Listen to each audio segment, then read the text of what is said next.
Hari Om Shri Gurubhyo Namaha. Till now, what have we seen?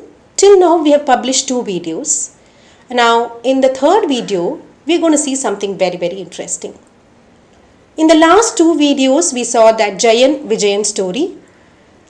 The Sanakadi Stains who came to see them, they gave the curse. Then there were 2 options given. Either they go as devotees of Mahavishnu for 7 generations, or they become enemies in 3 births. Both of them decide to take up the latter, which is becoming enemies to Mahavishnu for 3 births. In Satya Yugam, Hiranyakshakan and Hiranyakashipu, they came as 2 brothers. In that, Hiranyakshakan has died. From which avatar? Mahavishnu's Varaha avatar. That we saw. Today we are going to see Hiranyakashipu, that is Hiranyakshakan's brother. Since Hiranyakshakan was killed by Mahavishnu, Hiranyakashipu was so very angry. All this is because of Sriman Narayan and Mahavishnu. He is my enemy. With so much of arrogance and pain, he decides to wage a war.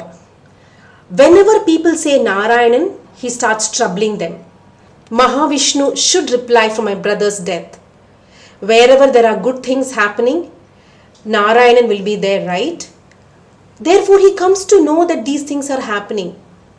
Then in saints' ashram, in yagyams, wherever meditation is happening, where holy and divine trees and cows are there, all these divine places, wherever Sriman Narayanan's name is happening, his chanting is happening, he starts to destroy them. If all these places are not there, then Narayanan will not have any place to stay in this Bhulokam. And if that happens, then the Asura habits, the bad thoughts only will be there, right? So then this entire universe will be mine and I will defeat Mahavishnu. He starts thinking like that. So as days go by, in Bhulokam all good things are vanishing away. Bad things became more prominent. Hiranyakashipu was so happy. I should meet Narayanan and I should wage war and win against him. He had this big desire. After many days, there is only one way where I can attain this. He starts thinking, I will do a staunch meditation and I will get boon from Lord Brahma. Then after informing his wife, he goes for this. Then many years he starts doing this tapas, this meditation. And later, hot waves starts blowing. That heat hurts all the people on the earth, on Bhuma Devi. Those hot waves starts reaching Devalokam as well. All gods, Indra Bhagavan, they get worried and they go to Lord Brahma and then they tell him, thinking of you only he is meditating. Hiranyakashipu is meditating, thinking about you, Lord Brahma.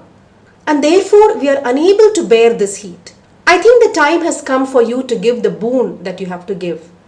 But when you give the boon, please remember this one thing. We all warn you. Before starting this meditation, Hiranyakashipu, he told many things and then he started meditating. What did he tell? You listen to us, Lord Brahma. We will tell you. This world, this creation which has been done by Lord Brahma, he has a lokam which is called as Satya Lokam. A very good place. I am going to meditate many years and I am going to get a boon from Lord Brahma. What boon will I ask for? For me, I also should have that power of creation. Then I will create a lokam and I will start ruling it and only my rules will apply. Whatever is told as good will apply as bad in my lokam. In earth, whoever is told is good in my lokam, they'll be told as bad people. Saying this, I will meditate and I will get this boon. So this is the warning that the gods give to Lord Brahma. Why are they told? Because only if Lord Brahma knows, when Hiranyakashipu asks for the boon, Lord Brahma will be careful while offering the boon. Then Lord Brahma comes to Mandara mountain to give the boon. Brahma also could not see Hiranyakashipu. It was a full big forest, thorny place and hot waves. With his strength, Lord Brahma showed him that he has come. Hiranyakashipu got so happy looking at Lord Brahma. He does namaskaram prostrations to Brahma. Then Hiranyakashipu says, I want a boon. Brahma asks him, what do you want? I want that I should always be immortal. Then Lord Brahma replies the same thing like he does every time. This is something which is very tough and cannot be given. So Hiranyakashipu asks for another boon.